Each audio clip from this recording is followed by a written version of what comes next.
Now the headlines. Nigeria solicits UN support in cushioning the effect of insecurity occasioned by Boko Haram insurgents.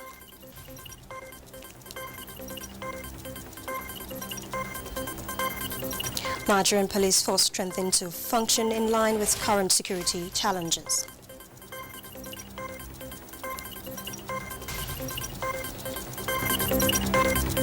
Boosting economic activities, federal government commences cargo delivery by train in Kaduna Inland Port. And now the news in details. President Muhammadu Buhari says the assistance of the United Nations and the international community will be invaluable in reversing the devastation visited on Nigeria by the Boko Haram insurgents. Receiving the visiting president of the 73rd session of the United Nations General Assembly, the president described the damage of infrastructure as horrendous, while the condition of the internally displaced persons pathetic. State House correspondent Adamu Sambo reports. Interactive session, President Muhammadu Buhari told the President of the United Nations General Assembly, Maria Fernanda Espinosa Garcias, that Nigeria has a record of at least 1 million children who neither know their parents nor where they come from. Across the Northeast in particular, he said, bridges have been blown up while schools, hospitals, churches, mosques, and other buildings were destroyed. President Buhari said such infrastructural facilities must be rehabilitated and every form of international help is welcome. On the need for the recharging of Lake Chad through interbasin water transfer from the Congo River, the president said no fewer than 30 million people are negatively affected by the shrinking lake, with at least half of them being Nigerians. Such an undertaking, he explained, is beyond the financial power of the affected countries and therefore stressed the important role of the international community in the endeavor. The President, United Nations General Assembly, Maria Fernanda Espinosa, while addressing journalists shortly after, commended Nigeria for being a key part of the United Nations system, saying the country is well respected in the global body. Nigeria is very well recognized as a champion of multilateralism, main actor of the UN peacekeeping efforts. Nigeria is also responsible for having declared the 24th of January the International Day for Education. It has promoted the agenda of illicit financial flows and assets recovery in a very strong and vocal campaign to fight corruption, but at the same time to find the resources for the very ambitious implementation of 2030 Agenda and the Sustainable Development Goal. She also applauded President Muhammadu Buhari's leadership of ECOWAS and the Lake Chad Basin Commission to the heartening effects of the Lake Chad problem and other issues raised by the Nigerian leader. Lake Chad is one of the living examples of a multidimensional crisis. It is, on one hand, a painful example of what climate change does to the livelihoods of people. And this, of course, combined with violent extremism, and we know the damaging presence of Boko Haram and humanitarian emergencies because of internally displaced persons. If we succeed to improve the environmental conditions of Lake Chad, if we succeed to bring development and dignity to the 30 million people depending on Lake Chad, then we can say that the international community was able to deliver. And perhaps more importantly, I am here to send the message that the UN matters, that the UN is working hard to improve the quality of life of people, and that the UN does exist to be relevant to the people we serve. The President of the United Nations General Assembly used the opportunity to express formal appreciation to Nigeria for rehabilitating the UN building in Abuja, destroyed by Boko Haram insurgents during an attack in August 2011. From the State House, Adamu Sambo, NTA News. Meanwhile, Minister of Foreign Affairs Geoffrey Onyema has promised that Nigeria will continue to play a prominent role within the United Nations system as it addresses domestic challenges and partner other nations to resolve global issues. The minister, who met the visiting president of the 73rd United Nations General Assembly, Maria Espinosa Garces, expressed optimism that Nigeria will succeed being given the opportunity to lead the 74th General Assembly. Foreign Affairs correspondent Makut Simon Machem reports. The 73rd General Assembly of the United Nations is in Nigeria to discuss, among other issues, the implementation of the Sustainable Development Goals, regional peace and security, Nigeria and the transition to the 74th General Assembly of the United Nations, among others. This interaction with the Minister of Foreign Affairs, Geoffrey Onyema, raises issues relating to Nigeria's role in global development as well as domestic management, taking advantage of multilateral platforms. We are a government and a country that believes in multilateralism. We believe that in the globalized world of today, the future really rests with multilateralism to address all the various problems and challenges of the world. Maria Espinosa commends Nigeria for playing a key role in regional and international engagements, a development she says makes her suitable for many responsibilities, including the presidency of the 74th United Nations General Assembly. Nigeria is a very strong, reliable partner of our organization and our system. We are very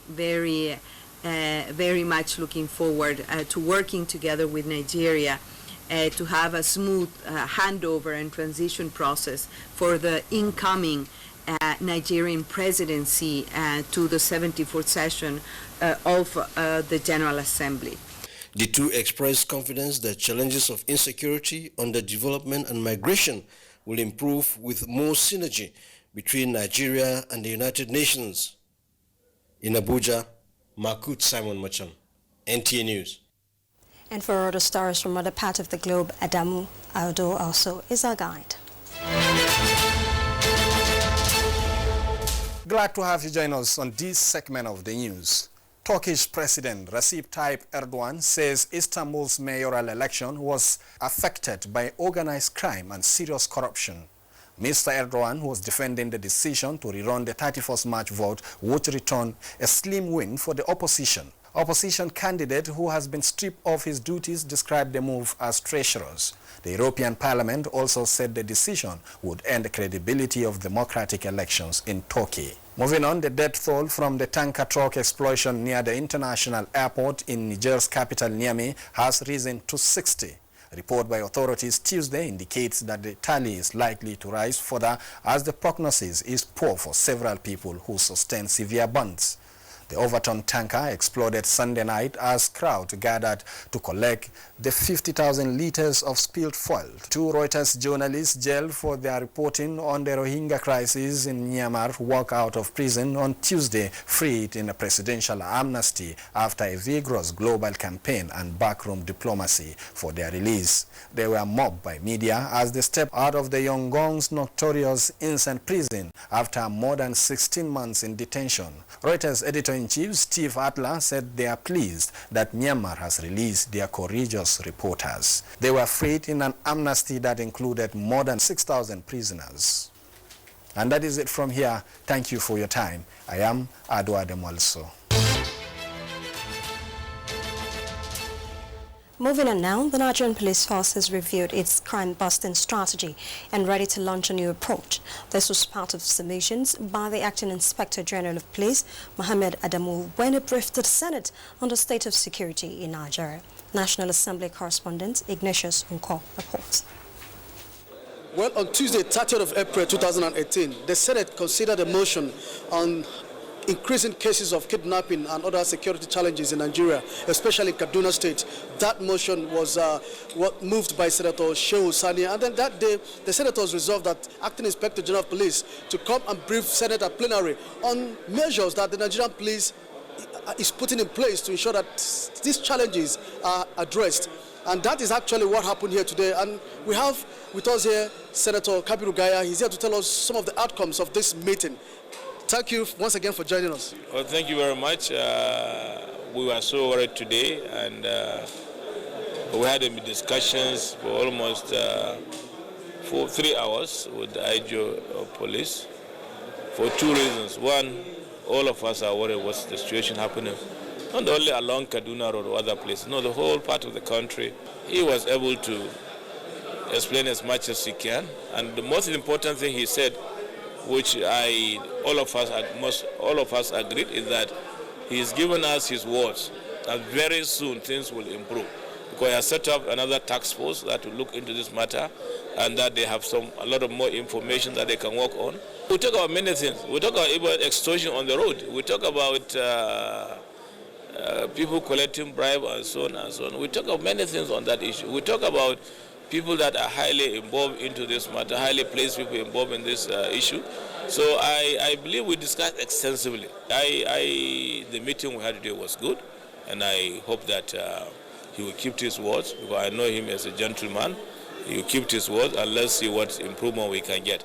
But I'm appealing to them that whoever they find wanting in this matter, whether highly placed, either a district head or anybody, irrespective, whoever it is, let them bring you into book. Thank you very much for your time. Thank you very much.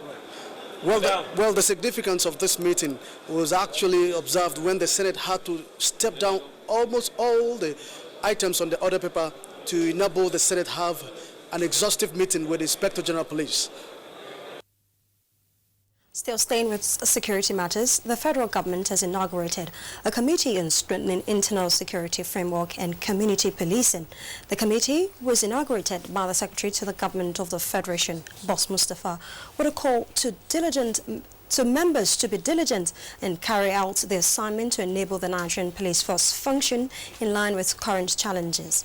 Aldo Adamu also has details. Now, agitation has been on for the establishment of state police as panacea for the endless security challenges facing the country.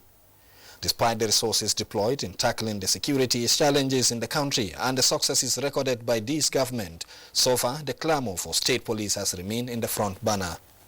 The federal government has therefore decided to address the issues from the fundamental standpoint and has constituted a committee on strengthening internal security framework and community policing.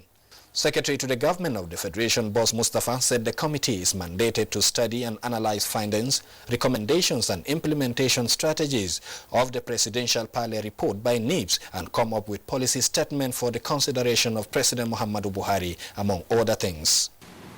In spite of the significant improvement in the management of the security architecture and in the resultant successes in tackling security challenges, I'm sure you would agree that much more is still required of us. We should be able to come up with a process that will incorporate all the communities. And I think when we do that, the idea of calling for state police will no more be there. For the committee, the assignment would be approached with all seriousness it requires. The inauguration of this committee could therefore not come at a more auspicious opportunity, as we are confident that in this assignment we will ultimately propose pragmatic strategies to strengthen internal security. The committee, chaired by the Permanent Secretary Special Services Office in the Office of the Secretary to the Government of the Federation, Dr. Amina Shamaki, has 2 weeks within which to submit its report. In Abuja, Ado Ademo Also, NTA News. And now to judicial matters. The People's Democratic Party governorship candidate in Osun State, Senator Ademola Adeleke, has been arraigned before a magistrate court sitting in Papi, Abuja, by the Nigerian police force on a 5-count charge bordering an alleged certificate forgery.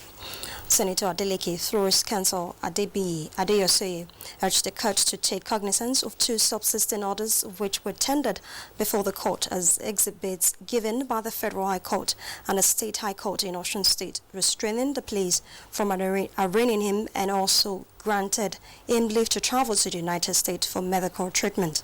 On this ground, counsel to the defendant urged the court to adjourn the case pending the determination of the ongoing similar trials before the other courts in allowing travel, as he has a flight to board this evening. Prosecution counsel objected to the submission, arguing that the court order did not state that the senator cannot be arraigned. As such, the defendant should take his plea. The magistrate, Mohammed Zuberi, agreed with the prosecution, but also noted that he should not be denied the privilege of traveling for treatment as granted by a High Court of competent jurisdiction. He urged that the defendant should take his plea. After his not guilty plea to all the 5 counts charge, counsel to Senator Adeleke appealed for bail, which the magistrate granted in the sum of 2 million naira, with one surety in a like sum, who must also be resident within the jurisdiction of the court.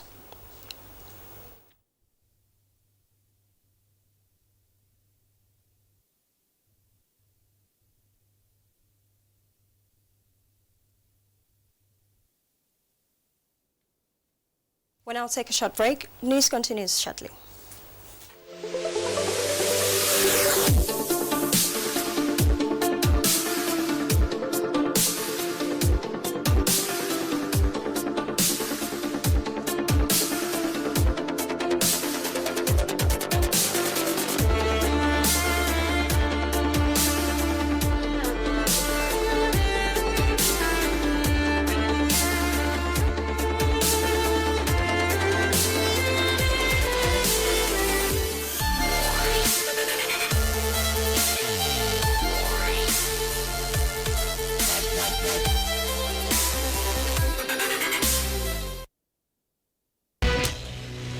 NTA International News. Africa as it is. Thank you for staying with us. The conduct of the 2019 general election has continued to draw positive reviews from national and international groups. Saliu Abdullah reports that the Access Nigeria campaign is the latest to express opinion on the exercise, which it feels was independently conducted by INEC. 2 months after the conduct of the 2019 election, proceedings before, during and after the polls have continued to attract global attention in view of the country's importance in building democracy on the continent. Access Nigeria Roundtable. As the nation counts down to the inauguration of the Buhari administration's second term, stakeholders are therefore desirous of a seemingly electoral cycle in Nigeria, as demonstrated in this forum that seeks to evaluate the country's performances so far. There were many milestones in election accessibility and the inclusion of persons with disabilities during the 2019 general election. These milestones include the introduction of the Braille ballot guide. Discussions here centered on how to sustain the momentum and build on the gains recorded. There is also a need for INEC to consult PWDs in the design and implementation of voter education and electoral procedure, policy making and training. We hope to integrate best practices for greater inclusion in advance of the Kogi and Bayelsa off-cycle elections and many more opportunities to help advocate for disabled communities in the future.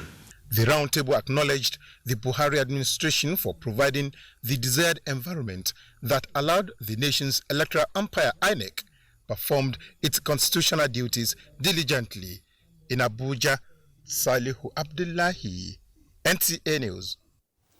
The groundbreaking ceremony for the Nigerian Army project at the Muhammadu Buhari Cantonment Giri Abuja turned a bit dramatic as attention shifted to a lingering land tussle between the Army and community members. Defense correspondent Ismail Musa was at the event. It was supposed to be an event that would launch additional welfare facilities for Army personnel, but it turned out to be an avenue to explain and justify the siting of the projects, as the Chief of Army Staff, Lieutenant General Tuku Buratai, went down memory lane on how the land was acquired following protests by a group claiming ownership. This particular estate was officially granted to the Nigerian Army in 1979. We got the official allocation with the right of occupancy in 1997. In the year 2011, when all lands were revoked and all owners of land were directed to recertify, the Nigerian Army, we duly applied for the recertification. We have legally and timely recertified this particular land. With that over, the groundbreaking for the project that will provide office complex for the Army Aviation, Directorate of Legal Services, Women Corps, farms, and residential accommodation proceeded. The state of both office and residential accommodation in Nigerian Army barracks and cantonments nationwide indeed left much to be desired.